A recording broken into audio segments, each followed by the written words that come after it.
ने कहा कि ये बीमारी आप में भी है। आप में जितने भी बीएचपी के नौजवान हैं, आरएसएस के नौजवान हैं, वो सब नौजवान भी वो काम करते हैं जो शास्त्रों के अंदर नहीं। बोले क्या करते हैं? हमने कहा कि मातम ये वो भी जुलूस निकालते हैं ना, और उस जुलूस के अंदर में क्या बोलते? जय श्री राम, भारत माता की जय, बोलो जय श्री राम, जय जय श्री राम। हमने कहा कब से हुआ?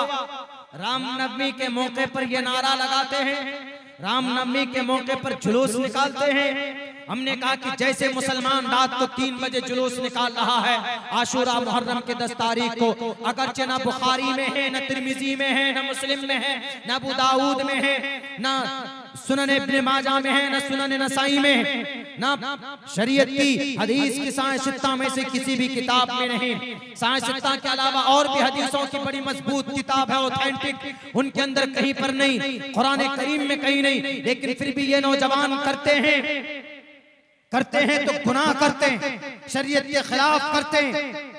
और आपके यहाँ भी आपके शास्त्र के खिलाफ हो रहा, जुलूस निकालते हैं और जय जय श्री राम बोलते हैं।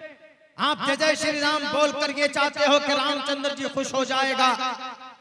नारा लगाने से राम कभी खुश नहीं होता, जैसे नारे तकबीर बोलने से अल्लाह राजी नहीं होता। अल्लाह को राजी करना है तो क्या करना होगा? नमाज अदा करनी होगी। अल्लाह को राजी करना है तो क्या करना होगा? सूद से दूर होना पड़ेगा। अल्लाह को राजी करना है तो क्या करना पड़ेगा? झूठ छोड़ना होगा, ग़ीबत चुगलखोरी से तौबा करनी पड़ेगी, तब जाकर अल्लाह राजी होगा। शरीयत के मुताबिक जिंदगी गुजारनी होगी, तभी अल्लाह राजी होगा।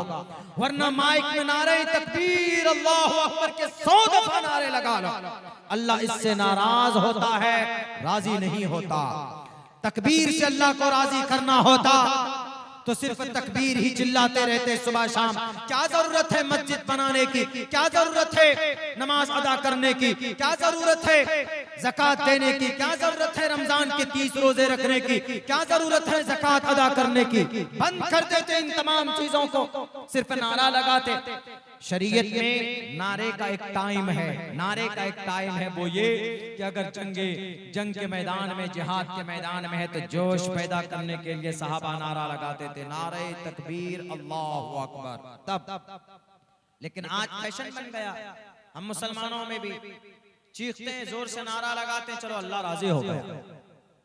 जैसे हमारे हिंदू भाई लगाते हैं, रामनवमी के मौके पर जुलूस निकालते हैं और मस्जिद के सामने खड़े होकर जय श्री राम। रामचंद्र जी होते तो बहुत पीटते, बंदर बना देते मार मार कर कि नालाय। रामनवमी के मौके पर काम क्या करना? जैसे मुहर्रम में काम क्या करना? रोजा रखना, ज्यादा से ज्यादा अच्छा खाना पकाना, बस ये 2 चीज है, और कोई काम नहीं, और कुछ है ही नहीं। ये 2 चीज। रामनवमी के मौके पर एक ही काम, जुलूस है ही नहीं, जय जय श्री राम, भारत माता की जय, ये है भी, ये कहीं से कहीं तक नहीं। सुबह सवेरे उठे रामनवमी के दिन, अच्छा कपड़ा पहने, सब लोगों को लेकर बैठ जाए एक जगह पर, कीर्तन भजन करे। पुराने लोग देखेंगे आज भी, जो पुराने लोग हैं हिंदू समाज में, वो आज भी कहीं पर बैठकर कीर्तन भजन करते हैं, सुंदरकांड का भजन करते हैं, गायत्री मंत्र का भजन करते हैं, राम हनुमान चालीसा का भजन करते हैं, ब्रह्म सूत्र का भजन करते हैं, शिव सूत्र का भजन करते हैं, ये सब करते हैं। कपड़े वगैरह पहन नहा धोकर आए, बैठे सब लोगों को लेकर, सब परिवार के टोटल पर देखो, छोटा बच्चा सब बैठ जाए कहीं पर एक जगह पर गोलंबर बनाकर, उसके बाद में कीर्तन शुरू कर दीजिए, भजन शुरू कर दीजिए रामनवमी के मौके पर। ये है शास्त्रों में, इतनी बात तो है उनके शास्त्रों में, हमारी शरीयत में नहीं। हमारी शरीयत में तो हमारी शरीयत में जो हमारे लिए बात है कही गई है वो हम नहीं करते। उनके यहाँ बस इतनी, उनके शास्त्र में, रामायण में, वाल्मीकि रामायण में है कि रामचंद्र जी जिस दिन पैदा हुए उस दिन उनके आने की खुशी में उनके लिए अच्छे अच्छे सूत्र पढ़े जाए, उनके औसाफ बयान किए जाए, उनके लिए ब्रह्मा सूत्र पढ़ा जाए, उनके लिए गायत्री मंत्र पढ़ा जाए, उनके लिए शिव मंत्र पढ़ा जाए, उनके लिए हनुमान चालीसा पढ़ा जाए। तो उससे ये होगा कि पुण्य बढ़ेगा उनका, ये बातें मिलती। लेकिन आजकल बिल्कुल अलग हो गया, हमने ये बात कल कही, हमने कहा कि आप भी शास्त्र के खिलाफ, जैसे हमारे मुसलमान शास्त्र के खिलाफ अपने कुरान और हदीस के खिलाफ करते हैं, वैसे आप भी करते हैं।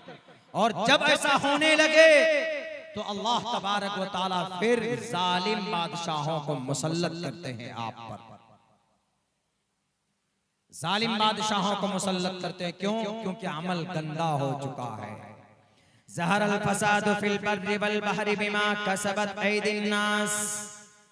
जब इंसानों का अमल गंदा होता है, जब इंसान गलत करता है, जब इंसान कोई गलत चीजों को सही समझकर उसको करता है तो अमल खराब हुआ। जब अमल खराब होता है तो अल्लाह तबारक व तआला की तरफ से उसके इस बुरे अमल की वजह से फसाद पैदा होते। ज़हरल फसादो फिल बर्रि वल बहरि, खुश्की में, समंदर में जो भी फसादात है, आमाल बद की वजह से वो सब फसादात। मेरे हिंदू भाइयों, आप भी मुजरिम हैं अगर आप रामायण रामचरितमानस के खिलाफ आपकी जिंदगी गुजरती। क्यों नहीं रामनवमी के मौके पर आप कीर्तन भजन करते हैं? क्यों नहीं आप गायत्री मंत्र आपको याद है? 3 दिन पहले हमारे चैम्बर में एक लेडीज आई, उन्होंने हमसे कहा कि मौलाना साहब 10 रुपए दीजिए, पूजा फला देवी माता का पूजा करना। हमने कहा कि दूंगा सही, एक मंत्र पढ़कर सुनाओ हमको। बोला कौन सा मंत्र? हमने कहा गायत्री मंत्र पढ़कर सुना। बोला नहीं आता। हमने कहा ब्रह्मा सूत्र पढ़कर सुनाओ। नहीं आता। हमने कहा हनुमान चालीसा तो आता। बोला नहीं आता। ब्रह्मा सूत्रे कम्म ब्रह्म द्वितीयो नास्ते निहना नास्ते किंचन कमेव अद्वैतम। गायत्री मंत्र ओम भूर्भुवस्वाहा तत्सवितुर्वरेण्यं भर्गो दिशि दिवस्य धीमहि धियो यो नः प्रचोदयात्। हनुमान चालीसा। जय हनुमान ज्ञान गुण सागर, जय कपीस देव लोको जागर, रामदूत अतुलित बलधामा, अंजनी पुत्र पवन सुत नामा और शिव पुत्र एक। ओम नमो भगवते वासुदेवाय विश्वेश्वरा आदि पुरुष अपरंपार अल्लेख पुरुषा नमः। ये पढ़ना चाहिए उनको रामनवमी के मौके पर, लेकिन याद ही नहीं होता। जैसे हमारे मुस्लिम नौजवानों को याद नहीं। ये जितने भी नौजवान डंडा उड़ाते हैं ना रातों में, इनसे पूछ लीजिए कि बेटा जरा सूरह फातिहा सुनाओ, तो नहीं, दाएं बाएं झांकेंगे। उनसे कह दीजिए कि जरा बेटा कुनूत नाज़िला ये दुआए कुनूत सुना दो, तुम नानी मर जाएगी, कभी सुना नहीं सकती दुआए कुनूत। कुनूत क्या है? दुआए कुनूत क्या? बेटा दरूद शरीफ सुना दो, तो कभी नहीं, इस पर जतन नहीं करते।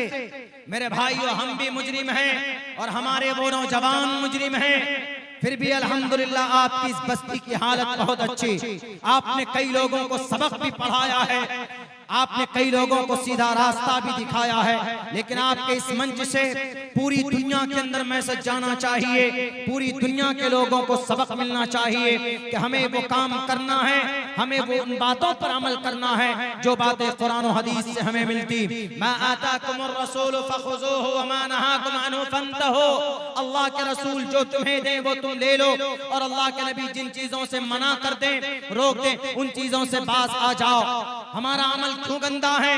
हम पर क्यों इतनी परेशानियां आई हुई? कभी हुकूमत की तरफ से आपके कानून को बदलने की बात की जाती, कभी हुकूमत की तरफ से आपके ऊपर तरह तरह के परेशानियां डाली जाती। सिर्फ भारत में नहीं जनाब, पूरी दुनिया की बात कर रहा हूं मैं। उम्मत मुस्लिमा के ऊपर, उम्मत मुस्लिमा को पंजे में जकड़ने के लिए पूरी दुनिया की बातिल ताकतें इनकी हड्डियां और इनके गोश्त को चबाने के लिए मुंह फाड़े खड़े हुए हैं। अमले बद की वजह से उम्मते मुस्लिमा का गुनाह इतना बड़ा है, आप अंदाजा नहीं लगा सकते। दुनिया के अंदर सबसे पवित्र तरीन लोग कहां के, पवित्र तरीन जगह कहां की? सऊदी अरब, मक्का, शहर मक्का। सऊदी अरब के कैपिटल के अंदर गाने की महफिल सजाई जाती है और गाना गवाया जाता है औरतों के जरिए से। और जनाब यही नहीं, बुत पेश किए जाते हैं। 200-300 साल पहले बुत पेश किए जाते हैं वहां पर। उन बुतों को शोपीस के अंदर पेश किया जाता है, उनकी बोली लगती है कि नहीं ये हमारे एंटिक पीस है, ये फला बुत का मुजस्समा है।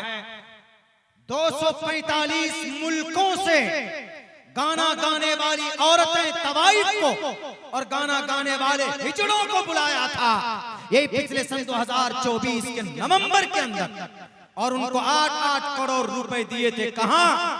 किसने? सऊदी अरब के बादशाह। आप कहेंगे कि मौलाना इतनी बड़ी बात आप कैसे करें, वो तो बहुत अल्लाह वाले बड़े बुजुर्ग हैं। अगर हैं तो कुरान करीम में जब गाना और म्यूजिक को हराम करार दिया तो महफिल सजाने की क्या जरूरत पड़ी सऊदी बादशाह को? दुनिया के अंदर सबसे ज्यादा दौलत, सबसे ज्यादा पैसा कहां पर है? अरब कंट्री में, जजीरतुल अरब में है। लेकिन आज इन तमाम माल और दौलत की बरसात के बावजूद आज वो हिल नहीं पा रहे। क्यों? अमल गंदा हो चुका है, अमल गंदा हो चुका है। उनसे जब पूछा कि आपने ये महफिल क्यों सजाई, गाना, पता क्या कहता वहां का बादशाह, वहां का राष्ट्रपति कहता है कि हम तिजारत में कदम बढ़ाना चाहते हैं, इसीलिए हमने 245 मुल्कों से लोगों को बुलाया और गाने की महफिल हमने सजाई ताकि हम तिजारत में बाहर निकल सकें। ये देखिए क्या तर्क है। क्या उनके पास कुरान करीम की ये आयत नहीं? वमिनन नासि मन यश्तरी लहवल हदीस लियुज़िल्ल अन सबीलिल्लाह। लहव लाइब की चीजें हो, गाना हो, म्यूजिक हो, अगर कोई इसको लाता है, खरीदता है, अगर आप मोबाइल, आपके पास मोबाइल, आपके मोबाइल में गाना है तो लावल हदीस में शुमार आपका मोबाइल। अगर आपके मोबाइल के अंदर में पबजी गेम है, अगर आपके मोबाइल में ऑनलाइन रमी खेलते हैं आप, तो इसी लहवल हदीस में शामिल आपका वो मोबाइल। अगर आपका मोबाइल, आपके मोबाइल के अंदर में ऐप है हॉट, वो कौन, जियो हॉट स्टार, जिसके अंदर रात को बैठकर आप क्रिकेट देखते हैं, तो ये आपका मोबाइल लहवल हदीस में शामिल। नाजायज और हराम आपका मोबाइल का इस्तेमाल करना। जुआ है, जुआ, मोबाइल के जरिए से जो टीम बनाता है ना हमारा नौजवान, माई 11 सर्कल ऐप पर टीम बनाते। एक टीम बनाने में कितना पैसा लगता है? 50 रुपए लगता है। और एक नौजवान एक टीम बनाने पर इक्तिफा नहीं करता, 2-2, 3-3, 4-4, 5, 6, 7, 8, 9, 10 टीम बनाता। लॉलीपॉप क्या दिया जाता है कि 3 करोड़ रुपए मिलेंगे, थार गाड़ी मिलेगी, फट से टीम बनाओ, झट से जीत जाओ। और हमारा बेवकूफ नौजवान 50 रुपए की टीम लगाते, सोचता कि एक में नहीं, 2 में नहीं, 3 में नहीं, कम से कम 10 टीमें बनाऊंगा, कोई ना कोई एक टीम के जरिए जीत गया। आपको बेवकूफ बनाया जाता है। ये सारी चीजें प्लान होती। ये जितने भी एक्टर और एक्ट्रेस और ये जितने भी सेलिब्रिटी हैं, एक नंबर के फ्रॉडी, एक नंबर के जुआरी हैं। ये जुआरी कौम और समाज के ऊपर जब कभी आफत आती है तो ये निकलकर मैदान में नहीं आते और आपसे 50-50 रुपए लेकर आपसे गुनाह करवाते। गुनाह है मेरे नौजवानों, गुनाह। बेखौफ होकर अदब के साथ कहना चाहता हूं, अल्लाह का कुरान कहता है, इन्नमल खम्रु वल मैसिर वल अंसाब वल मैसिर, जुआ और खमर और शराब हराम है, हराम रिज्सुम मिन अमल शैतान। इसकी कोई इजाजत, कोई गुंजाइश नहीं।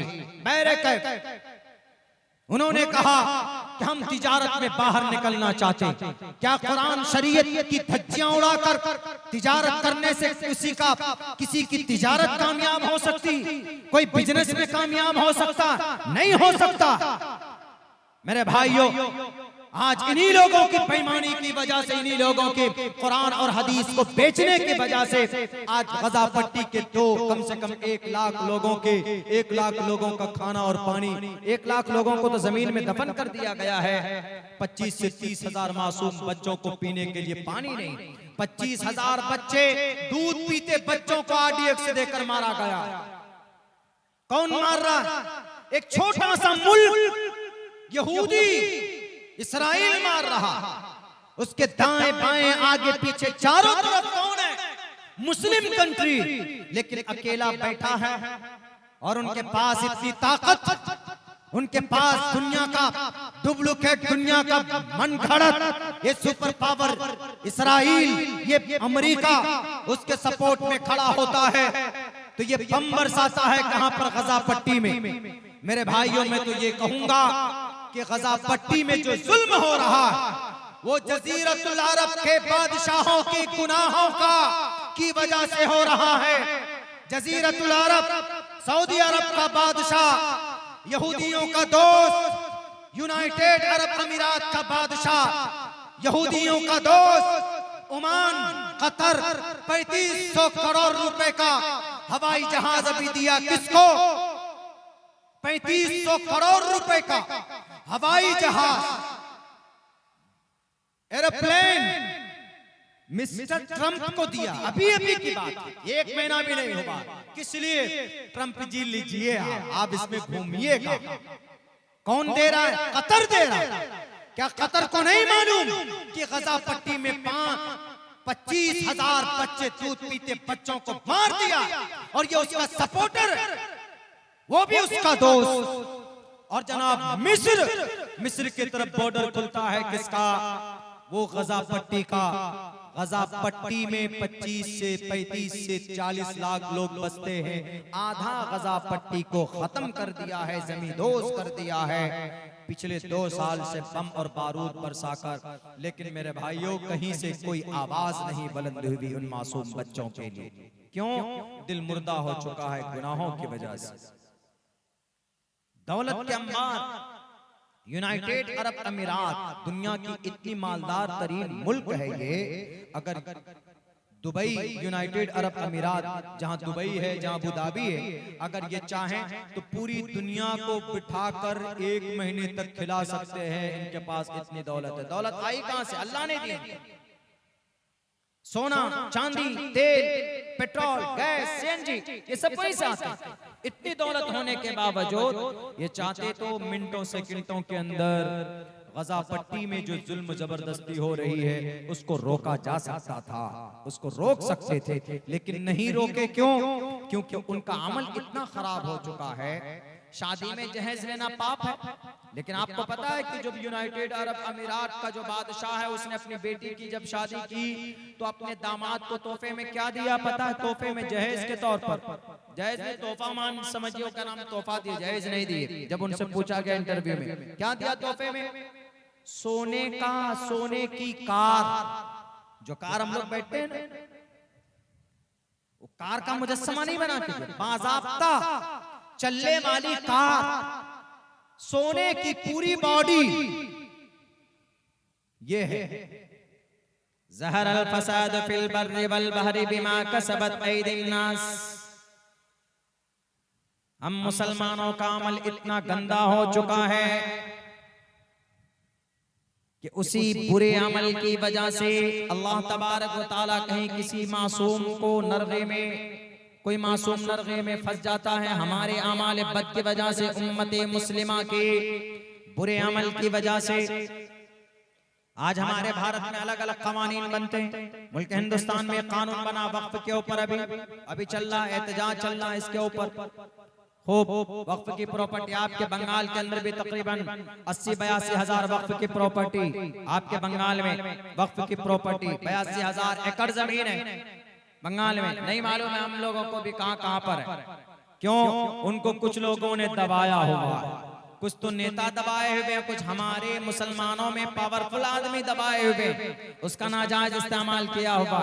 हालांकि जो चीज दान दी जाती है अल्लाह के नाम पर बंदगाने खुदा की फायदे के लिए, उसके ऊपर कोई कब्जा कर सकता, किसी का कब्जा करना जायज है? बिल्कुल जायज नहीं है। उसको इस्तेमाल करना जायज है, पर्सनल काम के लिए बिल्कुल जायज नहीं है। आपकी ये मस्जिद है, आपने माशाअल्लाह पिछले 5-6 साल के अंदर इतनी आलीशान मस्जिद बना दी। उस वक्त भी मैं आया था, पहले मर्तबा जब हजरत कारी साहब ने दावत दी थी, उस वक्त ये मस्जिद नहीं थी, पहले छोटी वाली मस्जिद थी, मैंने उसमें भी नमाज अदा की। अब तो अल्हम्दुलिल्लाह बड़ी आलीशान मस्जिद आपने बनाई। मस्जिद की जमीन किसी ने दी होगी किसी जमाने में। अब इस मस्जिद की जमीन का या मस्जिद के नाम पर कोई जमीन दूसरी जगह है या कोई मकान है, अब अगर मुतवल्ली ये चाहेगा कि मैं तो मुतवल्ली हूँ, मैं सेक्रेटरी हूँ, मैं सदर हूँ, मैं जमीन के इस हिस्से को मस्जिद की जमीन के, मस्जिद की अलग जो जमीन बची हुई इसको मैं बेच सकता हूँ, जायज है? नहीं बेच सकता। परमिशन पूरे गांव वाले भी मिलकर अगर उस मस्जिद की जमीन या मस्जिद की का घर या मस्जिद की कोई भी प्रॉपर्टी, वक्फ की हुई कोई भी संपत्ति न सदर बेच सकता है, न कोई खरीदने वाला खरीद सकता, उसकी इजाजत नहीं शरीयत के अंदर। जो चीज दान हो गई हो गई। अल्लाह के नाम पर जो चीज दान हो जाए उसकी खरीदी बिक्री नहीं होती, कभी भी नहीं, क़यामत तक नहीं। लेकिन भारत में ऐसा हुआ तो इसीलिए अल्लाह तबारक व तआला ने कानून ला दिया तुम्हारे पर, लो तुम बहुत खा रहे थे ना, अब हम तो कानूनी एतबार से खिलाएंगे लोगों को, खाओ कितना खाते हो। 9.5 लाख एकड़ जमीन में से 4.5 लाख एकड़ प्रॉपर्टी वक्फ बोर्ड में रजिस्टर है, बाकी सब गायब पेट में। एक आदमी बोलता है कि अरे मौलाना क्या जरूरत है, आपके कुरान में तो कहीं वक्फ के ताल्लुक से चर्चा ही नहीं, आपके कुरान करीम के अंदर कहीं वक्फ के ताल्लुक से बातें नहीं कही गई है। आप मौलाना लोग तो खामखा आवाम को भड़काते हैं, आ जाते हैं श्यामपुर में और यहाँ पर लोगों से कहते हैं चलो कलकत्ता भरो मैदान भरो, वहां पर वक्फ की प्रॉपर्टी को बचाना है। आपका जो शास्त्र है, आपका जो कुरान है, जरा उस कुरान में बताइए तो कहां पर है वक्फ की प्रॉपर्टी, दिखाइए जरा। वक्फ के बारे में कहां है? आपके कुरान में कहीं है ही नहीं, आपके हदीस में भी नहीं है, कहीं पर लफ्ज वक्फ है ही नहीं। ये मीडिया वाले ज्यादा उछालते, लोगों को कंफ्यूज करते, हालांकि उन्हें नहीं मालूम। हमने कहा कि अरे हमारा कुरान तो छोड़ो, अपने ग्रंथ को पढ़ लो, अपने ग्रंथ में, आपके भी ग्रंथ में। हमने कहा हमारे कुरान में देखिए, पढ़िए, लन तनालुल बिर्रा हत्ता तुनफिकू मिम्मा तुहिब्बून मा तुनफिकू मिन शैइन फइन्नल्लाह बिही अलीम। लन तनालुल बिर्रा हत्ता तुनफिकू मिम्मा तुहिब्बून। आप अगर अपनी पसंदीदा चीज को जब तक अल्लाह के रास्ते में खर्च नहीं करेंगे, तुनफिकू, यही वक्फ है, यही दान है। ज़ालिकल किताबु ला रैब फ़ीहि हुदल लिल मुत्तक़ीन अल्लज़ीना युमिनूना बिल गैबि व युक़ीमूना अस्सलाता व मिम्मा रज़क़नाहुम युनफ़िक़ून। हमने जो उनको पैसे दिए, जो रोजी दी, जो माल दिए, जो दौलत दी हमने, उनमें से वो खर्च करते हैं। मुत्तकी उन्हीं को कहते हैं। ये जो खर्च करना है इसी को दान बोलते हैं, और इसी दान को उर्दू में वक्फ बोलते हैं। इसी दान को संस्कृत में दानम बोलते हैं। दातव्यमिति यद्यानम दीयते नुक्कारिणे देशे काले च पात्रे च तद्दानम सात्विकम स्मृतम। बाबरी मस्जिद की जगह पर राम मंदिर बनाया गया, 11 अरब रुपए जमा हुए। 11 अरब वो जो रुपए जमा हुए हिंदू भाइयों ने दिए, तो उसको क्या बोलेंगे? श्रीमद् भगवद गीता अध्याय 17 मंत्र नंबर 20 है, दातव्यमिति यद्यानम दीयते नुक्कारिणे देशे काले च पात्रे च तद्दानम सात्विकम स्मृतम। अगर मोहल्ले में, समाज में कोई जरूरतमंद है, उसकी जरूरत पूरी करना दान है। अगर समाज में, गांव में कोई अगर गरीब है, उसके सर पर छत नहीं है, तो छत का इंतजाम करना दान है। अगर कोई किसी की जरूरत के मुताबिक उसको पैसा देता है, तो उसका पैसा देना दान है। अगर कोई मदरसे के नाम पर, पाठशाला के नाम पर जमीन अलाट कर देता है, तो दान है।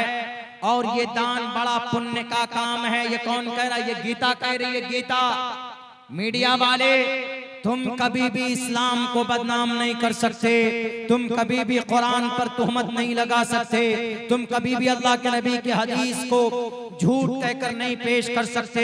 जब तक अब्दुल्ला सालिम जैसा तालिब इल्म रहेगा, वहाँ कुरान के साथ साथ इंशाअल्लाह तुम्हारे ग्रंथों से भी ये बात साबित करके दिखाऊंगा। जिन चीजों को तुम कहते हो कि कुरान में नहीं है, ये मौलाना लोग तो अपनी दुकान चलाने के लिए, ये मौलाना लोग लोगों के बीच में अपना मकाम मर्तबा बुलंद रखने के लिए लोगों के बीच में तकरीरें करते हैं, सिर्फ ताकि लोग इनको मौलाना समझें। मौलाना वो होता है जो अपनी तरफ से कुरान हदीस की बात करे, वो मौलाना नहीं, बल्कि मौलाना आलिम दीन वही होता है जो बात कुरान हदीस में है वो बातें बताए, वही आलिम दीन है। मौलाना की जिम्मेदारी है कुरान हदीस में अल्लाह ने जो बातें पेश की है, जो मसले पेश किए हैं, उन मसलों को आवाम के सामने रखना, उन बातों को बेआईन ही उसी अंदाज में रखना। अल्लाह के नबी की सुन्नत और उनकी हदीस, उनके अक़वाल और उनके अफ़आल को सेम उसी पैटर्न में, उसी नहज में, उसी सांचे में लोगों के सामने पेश करना, ये उलमा की जिम्मेदारी होती है। इसीलिए ये 9 साल तक मदरसे में पानी जैसी पतली दाल खा पी कर ये ऐसी तालीम नहीं हासिल करते, तब जाकर एक आलिम दीन बनते हैं। इतना आसान नहीं। तुम्हारे तरफ बेईमान नहीं है कि 2-3 साल तक जनाब किसी यूनिवर्सिटी के अंदर डिग्री ली और हाथ में माइक लिया और अपने डुप्लीकेट खुदाओं के चप्पल और उनके तलवे चाटने लगे और फिर कुरान पर इल्जाम लगाते हो, शरीयत पर इल्जाम लगाते हो। कुरान और हदीस की वो बातें जो पेश की गई हैं वो कयामत तक रहेगी। उसके अंदर कोई आलिम दीन तब्दीली नहीं कर सकता है, कोई भी आलिम दीन अपनी तरफ से कोई बात पेश नहीं कर सकता। लेकिन मेरे भाइयों, अफसोस का मकाम तो ये है ना कि इतना अच्छा निजाम और सिस्टम गवर्नमेंट आ जाती है किस पे उंगली करने के लिए। कह रहे नहीं, वक्फ के ऊपर जो कानून बना है ये कानून बनना चाहिए, इसलिए कि इसके अंदर बड़ी गड़बड़ी थी। यकीनन गड़बड़ी थी। हमारे लोगों ने हमारी वो जमीनें बेची जो अगरचे शरीय एतबार से नहीं बेच सकते, गड़बड़ी थी, लेकिन उसकी इस्लाह की जाए, उसको और लूटने के लिए कानून न बनाया जाए। और हमने बताया कि इसकी दलील, वक्फ की दलील कुरान में भी है, वक्फ की दलील हमारे हिंदू भाइयों के ग्रंथों में भी है। और आप राजा हैं, राजा की क्या जिम्मेदारी होती है? जो राजा होता है उसकी बड़ी जिम्मेदारी भी होती है। जो कौम और समाज का लीडर होता है उसकी एक बड़ी जिम्मेदारी भी होती है। उसके ताल्लुक से एक 2-3 मंत्र मैंने पढ़ा था। राजा तो धर्मस्य तो स्यात परजानाम चोपकारक राज्यम धर्मेण यो भारतास राज्यानात यज्ञ स्मृता जानर्पति प्रजा दुखदाता सो नर तुरत नरक हो जाता। जो आदमी राजा होता है, जिम्मेदार होता है, चाहे माँ हो चाहे बाप हो, वो भी एक जिम्मेदार है। अगर समाज का कोई मुखिया है, अगर कोई समाज का कोई प्रधान है, कोई एमएलए है, कोई एमपी है, उसकी भी जिम्मेदारी होती। क्या जिम्मेदारी होती? राज्यम धर्मेण यो भारतास राज्यानात यज्ञ स्मृता। जो जिम्मेदार व्यक्ति होता है उसकी जिम्मेदारी ये होती है कि अगर वो आवाम के लिए कोई ऐसा कानून बनाए जिससे लोगों को नुकसान नहीं पहुंचना चाहिए, तो हकीकी राजा वही कहलाता है। राज्यम धर्मेण यो, हकीकी राजा वही है, हकीकी लीडर वही है कि जो लोगों की भलाई के लिए कानून बनाता है, लोगों की जरूरत का ख्याल रखता है और लोगों को कहां पर किस चीज की जरूरत है, अगर नहीं है तो ला कर देता है। और इसकी मिसाल और इसका एग्जाम्पल हमें जनाबे मोहम्मद रसूलुल्लाह सल्लल्लाहु अलैहि वसल्लम की जिंदगी में मिलती है और हमें उमर फारूक रजी अल्लाह ताला अन्हु के जमाने में मिलती है और हमें हजरत हुसैन रजी अल्लाह ताला अन्हु के जमाने में मिलती। हजरत हुसैन रजी अल्लाह ताला अन्हु अगरचे वो अमीर नहीं बने, वो खलीफा नहीं बने, आप अलैहिस्सलातु वस्सलाम, आप जनाबे मोहम्मद रसूलुल्लाह के चहीते, आपके नवासे हजरत हुसैन रजी अल्लाह ताला अन्हु अपने घर में रहते। जब उनको पता चलते कि फला समाज में, गांव के अंदर में एक घर है, उसके पास अनाज नहीं है, उसके पास आटा नहीं है, तो पता है क्या करते? रातों में कंधे पर ऐसे उठाते और इस तरीके पर पकड़ते, बोरी को इस तरह पकड़कर कंधे पर उठाकर ऐसे मुड़कर चलते जाने के बाद उस घर के दरवाजे के सामने, उसके गेट के सामने लाकर रखकर वापस आप आ जाते। आप हजरत हुसैन रजी अल्लाह ताला अन्हु की इस हालत को, इस सिफत को देखकर सहाबाए कराम ने कहा कि ये तो अबुल यतामा अबुल मसाकीन है। हजरत हुसैन का एक नाम अबुल मसाकीन भी है। लोगों की मदद करना, लोगों की जरूरत का ख्याल रखना। और हजरत उमर फारूक रजी अल्लाह ताला अन्हु के जमाने में सैकड़ों ऐसे वाकयात हैं। हजरत उमर फारूक रजी अल्लाह ताला अन्हु को अल्लाह ने वो मकाम दिया, वो मर्तबा दिया। हालांकि जलाली थे, इनकी जलाल का ये नतीजा ये आलम था कि शैतान इनको देखकर 40 कदम पहले से अपना रास्ता बदल देता था कि उमर फारूक आ रहा, अभी कहीं हमारी क्लास न ले ले। लेकिन वो उमर फारूक रजी अल्लाह ताला अन्हु रातों को निकलते थे तने तनहा, सर पर कपड़ा डालकर निकलते कि कौन से घर के अंदर भुखमरी है, जरा दिखा, जरा पता तो चले। इसलिए कि अमीर मैं हूँ, जिम्मेदार मैं हूँ, मैं एमएलए हूँ, मैं एमपी हूँ, मैं प्रधान हूँ, मैं वार्ड काउंसलर हूँ। मेरी जिम्मेदारी ये बनती आज के इन ओहदा परस्त लोगों को, इन ओहदेदार लोगों को फिक्र होती नहीं होती, बल्कि कौम और समाज के लिए अगर कुछ आता है तो उसको भी खाने की कोशिश करते हैं। अगर किसी के लिए इंदिरा आवास का माल आता है उसमें भी 40,000 5000 रुपए तक का कमीशन लेते। अगर किसी को राशन कार्ड बनवाना हो तो 5000 रुपए का घूस जब तक नहीं पकड़ाएंगे तो आपका राशन कार्ड नहीं बनेगा। अगर आपका डेट ऑफ बर्थ, अगर बर्थ सर्टिफिकेट बनाना हो, 30-35 साल का नौजवान है तो जब तक 5 से 10 हजार रुपए खर्च नहीं करेगा तो नहीं बनेगा। आज सर्वे का काम बिहार में चल रहा। बिहार में अगर केवाला मोटेशन कराना हो तो जब तक 20 से 25 हजार रुपए घूस नहीं दिया जाता कर्मचारी को तो वो बेईमान आदमी कभी उसके केवाला को मोटेशन नहीं करता। आज तो ये आलम है इन राजाओं, इन ओहदा परस्तों की, ये लोगों के खून को चूसते हैं और लोग मजबूर हो जाते हैं तब बंधन बैंक के सामने जाकर सजदा करते कि हमें आप बंधन लोन दे दीजिए, हमें आप ग्रुप लोन दे दीजिए। मेरे भाइयों, मेरे नौजवानों, मेरे समाज के बहू बेटियों, लोन लेकर ये सूदी कारोबार है, हराम है, हराम है। अल्लाह के नबी ने फरमाया अगर तुम्हारे घर में चौखट है और उस चौखट को बेचकर तुम अपने बच्चे और बेटियों और अपने परिवार की परवरिश कर सकते हो तो चौखट बेच देना, खिड़कियां बेच देना, लेकिन तुम कभी सूद मत लेना।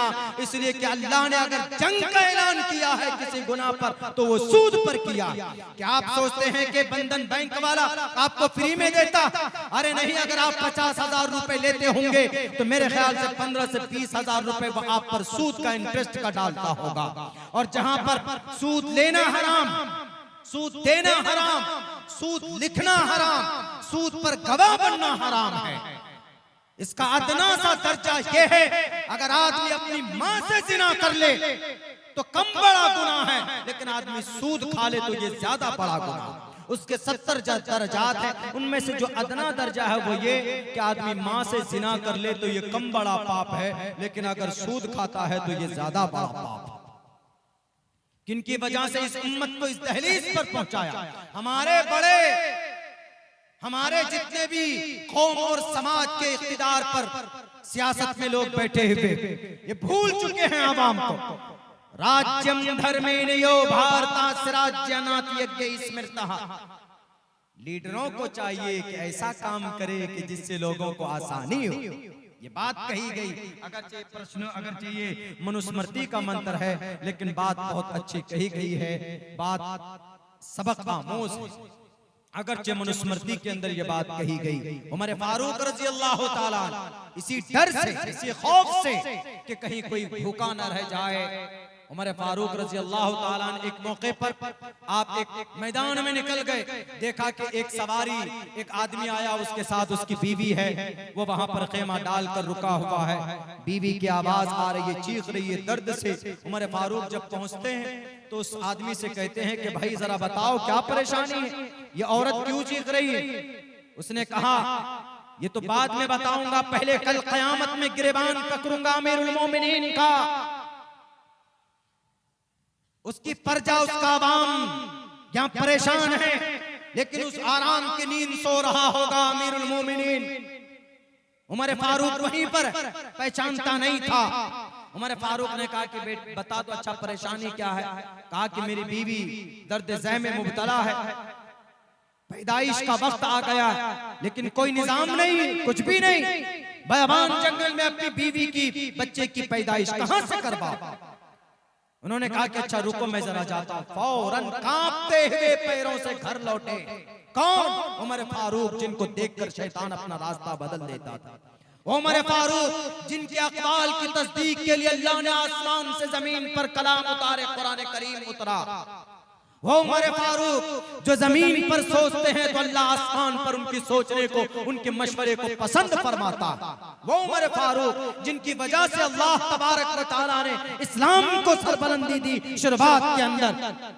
मेरे भाइयों, उस वक्त में उमर फारूक घर पे जाते हैं और वहां पर जो कुछ भी होता है, खजूर होता है, घी और जौ लेकर फौरन अपनी बीवी को लेकर पहुंचते हैं और अपनी अहलिया से कहते हैं कि जाओ जरा खेमे में उनकी मदद करो, मैं जरा यहाँ पर इनके लिए खाना बनाता हूँ। तो हजरत उमर फारूक रजी अल्लाह ताला गड्ढा खोद कर वहां पर आग जलाते हैं और फिर वहां कुछ पकाने की कोशिश करते हैं। अमीरुल मोमिनीन 22 लाख मुरब्बा मील का पीएम प्राइम मिनिस्टर साहब वो फूंक मार कर आग जलाने की कोशिश करते हैं। ये सबक है आज इन मनगढ़ंत, आज इन करप्ट नेताओं के लिए जो कुर्सी पर बैठकर झूठ बोल बोल कर आवाम को बेवकूफ बनाते हैं। उमर फारूक रजी अल्लाह ताला अन्हु ने उमर फारूक रजी अल्लाह ताला अन्हु पूरी कोशिश कर रहे हैं किसी तरीके पर इनकी मैं मदद कर सकूं। इतनी ही देर में थोड़ी सी देर में अंदर से आवाज आती है। उमर फारूक रजी अल्लाह ताला अन्हु की अहलिया कहती है कि या अमीर अल मोमिनीन, आप अपने साथी को खुशखबरी सुना दीजिए कि अल्लाह ने उनको लड़का अता किया है। तब जाकर उस आदमी को पता चलता है यही अमीर अल मोमिनीन है। उस आदमी की पैरों तले से जमीन खिसक जाती है। क्या तो मेरा कोई आज शायद पता नहीं क्या होगा, आज मैं जिंदा बचूंगा कि नहीं बचूंगा। उमर फारूक रजी अल्लाह ताला अन्हु उसकी गर्दन पर हाथ रखकर कहते हैं कि बेटे भाई साहब आप घबराइए मत, आपने मुझे हलाक होने से बचा लिया, आपने उमर फारूक को हलाक होने से बचा लिया।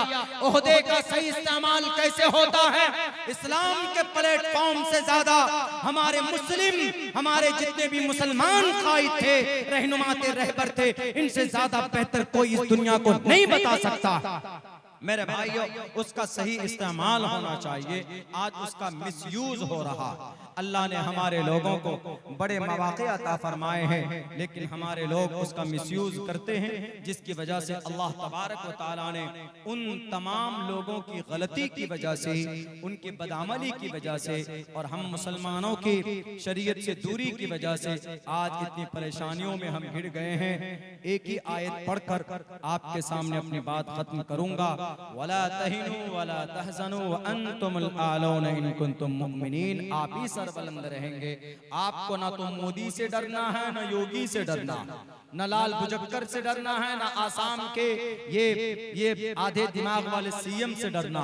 आपको किसी से न डरना है, न घबराना है, न अमेरिका से डरना है, न इसराइल से डरना, किसी से नहीं डरना। एक ही बूढ़े आलिम दीन ने Ayatollah Khomeini खामनई,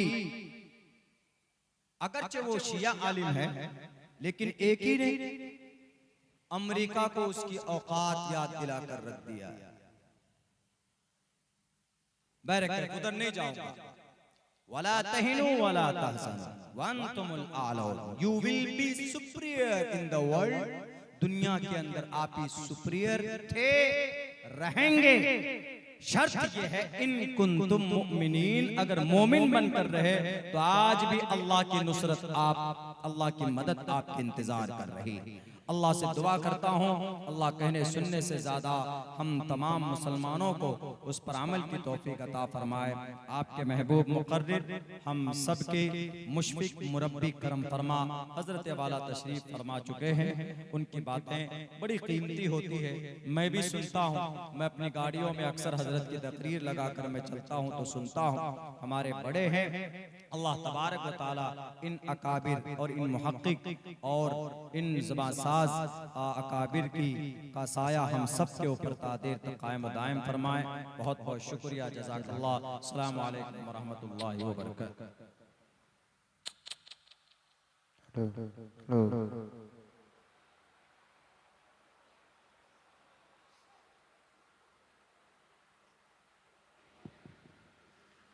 hello hello hello.